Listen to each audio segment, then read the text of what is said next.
Hello. Let's see what we've got going on today. I'm going to do a past and a present and a future. So let's see what's going on. Right, okay.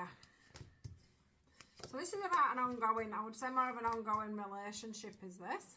It's about you. So in the past, you've obviously met somebody, there's been that passion, there's been that spark, you've come together, this person's made real efforts, you've made a real effort, it's gone quickly into an engagement or some kind of higher value relationship. So it's a relationship that with the passion and the effort that's been put in between the pair of you, you've really flown forward. For some of you, you might have been together for years, but for some of you, it was quite a quick start to finish. You got together before you knew it, you were in a relationship, before you knew it, you were engaged, before you knew it, you were getting married, before you knew it, you were having kids, to whichever degree you went to. The problem is now is that everything happened very quickly, but actually there was never any conversation, heart-to-heart conversations. There was never any true conversations about things like finances, career, what people wanted, what you expected in the relationship financially, what you expected work-wise, where your finances were coming from, how you were going to manage things like having children, who were going to give up work, all those sorts of things. So you found yourself in a bit of a financial quandary and you can't find a way to work that out. I want to mention that one of you, either your partner or yourself or both of you, have come from this pattern. It's an ancestral pattern that's been going through the family for quite some time. That it tends to be a rush into the relationship and nothing's looked at on the financial side of things, and you probably disagree on it. So maybe both of you want to be off with the children, or maybe one of you's wanting to advance in a career and doesn't want children yet, or it's like all of a sudden there's this, oh God, we need to have these deep conversations, and we can't have them. Now, the thing that worries me is that one of you is going to retreat all the time. So one of you out of the relationship is retreating and disconnecting and not talking about it, okay? And the other one goes off and talks to their friends about it instead of talking to the partner about it. And it's saying, you two need to come together and express your love. You need to have them heart-to-heart conversations. You need to work out what you're going to do about your careers, because it's something to do with money within the pair of you, because at the moment you are heading for separation and nowhere else. This is the card, look, of separation, because you don't trust, okay? And it's back to that codependency card that comes out all the time, and it's to do with healing this family issue that you've got. It's healing ancestral ties.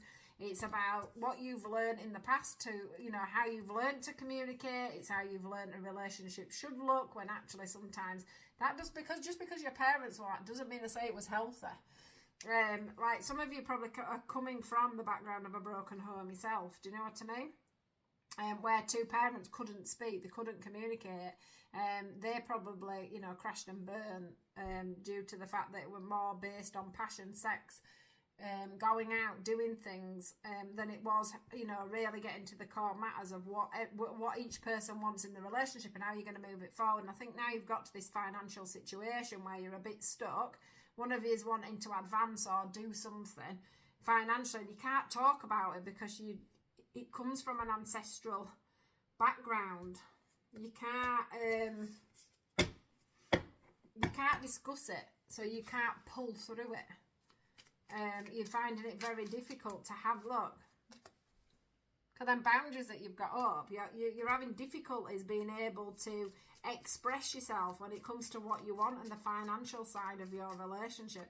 And it is literally going to pull you into, look, Four of Swords, I was going to say, into loss. You're going to go into separation. That's somebody sat there wishing that somebody was sat with them. That separation card is the same there. It's somebody lying in bed wishing that their partner was there with them next to their side. Seven of Wands. Somebody, with their boundaries up. Nine of Wands. Somebody with their boundaries up again. Look, hiding behind, causing trouble. It's not, you need to talk this out. So whoever this is for, look, Three of Pentacles. You need to sort this out. You need to unchain yourselves. Need to unchain yourselves, and this is about Ace of Wands. You're going to have proper conversations and a clear structure going forward as to where you're going to go. Justice. Otherwise, you are going down the route of divorce. You're going down the route of separation. You're going down a path that, can be stopped. So whoever this message is for, it's about communication. You're going to have to learn to communicate, or you are going to end up having a separation. You're going to end up having a divorce. You're going to end up where you're not going to be together. And it's all to do with a lack of communication. Stop going to your friends, stop retreating, stop hiding, open your mouth, speak. What do you want? How can you change things? What's going to make you happy? Listen to the other person. What can change for them? What's going to make them happy? How can you break the chains? How can you work out between you what your family issue is that you need to heal around money? Because you've got the healing family issues and the codependencies. So it's about a habit that needs to be broken. It's about something that you've learned that you need to change. It's a pattern. It's a habit. Okay? Stop being defensive. Time to move forward. All right? Warning from Spirit. All right, my lovelies? You take care. Good luck with all this, and I'll see you all tomorrow.